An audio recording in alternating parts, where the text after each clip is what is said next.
जब साइंस का शब्द भी नहीं था तब भारत में 9 ग्रहों की पूजा होती थी। जब पश्चिम के लोग कबीलों में रहते थे और कपड़े तक पहनना नहीं जानते थे, तब हमारे भारत में रेशम के कपड़ों का व्यापार होता था। जब आजकल जैसे यातायात साधन नहीं थे, तब भारत के पास बड़े बड़े वायुयान हुआ करते थे। जब डॉक्टर्स नहीं थे, तब भारत सहज में ही स्वस्थ होने की बहुत सी औषधियां जानता था। हमारा भारत सौर ऊर्जा की शक्ति का ज्ञाता था।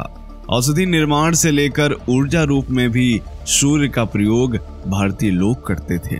जब विश्व में कहीं भी वैज्ञानिक नहीं थे, तब हमारे भारत में चरक और धन्वंतरी जैसे महान आयुर्वेद के आचार्य थे। जब पश्चिमी दुनिया में हथियार के नाम पर लकड़ी और पत्थर के टुकड़े हुआ करते थे, उस समय भारत देश में आग्नेयास्त्र, प्रक्षेपास्त्र, वायव्यास्त्र तथा और भी बड़े बड़े अस्त्र शस्त्र हुआ करते थे, जो परमाणु बम जैसे घातक थे। कहने का अर्थ है कि हमारा भारत प्राचीन काल से ही शक्ति संपन्न तथा समृद्ध था, परंतु कालांतर में हमारा वह विज्ञान हमारी ही किन्हीं कमियों के कारण विलुप्त हो गया। आज विज्ञान के लिए हम पश्चिमी दुनिया की ओर देखते हैं, जबकि पाश्चात्य वैज्ञानिक हमारे ही विज्ञान को आधार मानकर रिसर्च करते हैं।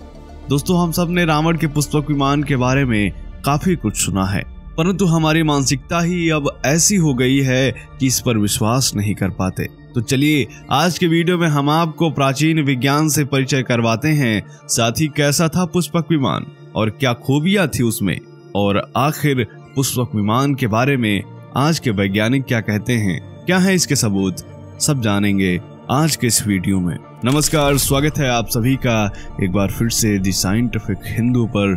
चैनल पर नए हैं तो चैनल को सब्सक्राइब करके बगल वाले बेल आइकन को जरूर दबाएं। चलिए शुरू करते हैं आज का वीडियो। 800 वर्षों की गुलामी और अंग्रेजी शिक्षा का परिणाम देखिए कि जो लोग असभ्य थे वह हमें सभ्यता सिखा रहे हैं, जो पूरी तरह अवैज्ञानिक थे वह हमें विज्ञान सिखा रहे हैं। एक तरफ हम भारतीय संस्कृत को छोड़कर अंग्रेजी के पीछे भाग रहे हैं, वहीं रूस, अमेरिका, ब्रिटेन, थाईलैंड, इंडोनेशिया जैसे कई देश बचपन से ही अपने बच्चों को संस्कृत सिखा रहे हैं। बड़े बड़े साइकोलॉजिस्ट बिना इंजेक्शन, बिना दवाई, केवल ओमकार के जप से लोगों की हार्ट अटैक, बीपी, पेट, सिर, गले आदि की बीमारियां ठीक कर रहे हैं, और हम ना जाने किस दुनिया में जी रहे हैं कि ओम का जप करना अंधविश्वास मानते हैं। आखिर क्यों? कभी विचार जरूर कीजिएगा। खैर, आगे बढ़ते हैं। वाल्मीकि रामायण के अनुसार पुष्पक विमान मोर जैसी आकृति का विमान था, जो अग्नि और वायु की समन्वय ऊर्जा से चलता था। पुष्पक विमान की गति बहुत ही तीव्र थी और चालक इसे किसी भी दिशा में अपनी इच्छानुसार गतिशील रख सकता था। दोस्तों, पुष्पक विमान की खूबियां जानकर तो आप दंग रह जाएंगे, क्योंकि आधुनिक वैज्ञानिक भी ऐसी खूबियों वाला विमान नहीं बना सकते। पुष्पक विमान जो आवश्यकता अनुसार छोटा या बड़ा किया जा सकता था, यह विमान वातानुकूलित भी था। इस विमान में स्वर्ण खंभ, मणि निर्मित दरवाजे, सीढ़ियां, गुप्त ग्रह, नीलम से निर्मित सिंहासन, कई कमरे तथा दिन और रात दोनों के समय में गतिमान रहने में यह समर्थ था। सबसे खास बात यह है कि आजकल के विमान रडार व कंट्रोल रूम द्वारा संचालित होते हैं, जबकि पुष्पक विमान यह कार्य स्वयं कर लेता था। कुल मिलाकर तकनीकी दृष्टि से पुष्पक विमान में इतनी खूबियां थी कि वर्तमान विमानों से इसकी तुलना ही नहीं की जा सकती। ताजा शोधों में यह पता चला है कि यदि उस युग का पुष्पक विमान आज के समय में आकाश गमन कर ले, तो उसके विद्युत चुंबकीय प्रभाव से मौजूदा विद्युत व संचार जैसी व्यवस्थाएं पूरी तरीके से ध्वस्त हो जाएंगी। पुष्पक विमान में यह भी खूबी थी कि वह उसी व्यक्ति से संचालित होता था जिसने विमान संचालन से संबंधित मंत्र सिद्ध किया हो। आज के समय में इसकी तुलना हम रिमोट से कर सकते हैं। शोधकर्ता पुष्पक विमान को वाइब्रेशन टेक्नोलॉजी से जोड़कर देख रहे हैं। पुष्पक विमान की विलक्षणता यह भी थी कि यह केवल एक स्थान से दूसरे स्थान तक ही नहीं जाता था, बल्कि यह एक ग्रह से दूसरे ग्रह तक भी जाने में सक्षम था, यानी अंतरिक्ष यान की क्षमताओं से भी यह युक्त था। यही नहीं, यह आसमान से हमला करने में भी सक्षम था, यानी यह एक लड़ाकू विमान जैसा था। दोस्तों, बहुत से लोग तो रामायण ग्रंथ को ही कपोल कल्पित कहने लगे। ऐसे में उन्हें पुष्पक विमान का विज्ञान कहाँ समझ आएगा। तो चलिए आधुनिक युग की भी बात कर लेते हैं। कहा जाता है वर्ष 1895 में राइट ब्रदर्स ने सबसे पहले हवाई जहाज उड़ाया था। परंतु क्या आपको मालूम है कि राइट ब्रदर्स से भी 8 वर्ष पहले संस्कृत के विद्वान तलपड़े जी ने मुंबई के जुहू बीच पर मारुत सखा नामक जहाज उड़ाया था। यह विमान उन्होंने संस्कृत के ग्रंथ विमान शास्त्र के आधार पर बनाया था। यहाँ यह भी बता दें कि राइट ब्रदर्स का विमान मात्र 120 फीट की ऊंचाई पर केवल 12 सेकंड तक ही उड़ा था, जबकि तलपड़े जी का मारुत सखा विमान 1500 फीट की ऊंचाई पर 30 सेकंड तक उड़ा था।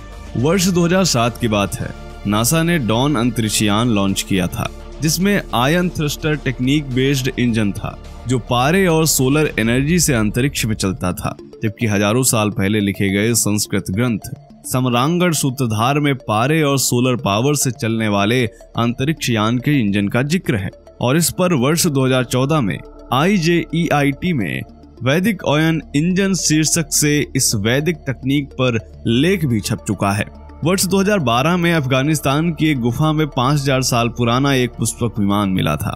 कहा जा रहा है कि अफगानिस्तान की एक पहाड़ी की गुफा में 5000 साल पुराना एक विमान मिला है। परंतु आश्चर्यजनक रूप से इस विमान के नजदीक गए 8 अमेरिकन सोल्जर्स कहीं गायब हो गए। 8 अमेरिकी फौजी उस विमान को बाहर निकालने के दौरान अचानक गायब हो गए, जो आज तक वापस नहीं लौटे। उस समय इसको लेकर दुनिया भर के अखबारों में जोर शोर से खबरें छपी थी, लेकिन कोई भी उस पर विश्वास नहीं कर पा रहा था। US एयरफोर्स की लीक इंफॉर्मेशन के मुताबिक अफगानिस्तान की गुफा में जिस तरह की फ्लाइंग मशीन यानी विमान का पता चला था, भारत की कई पौराणिक कहानियों में ऐसे ही विमान का जिक्र मिलता है।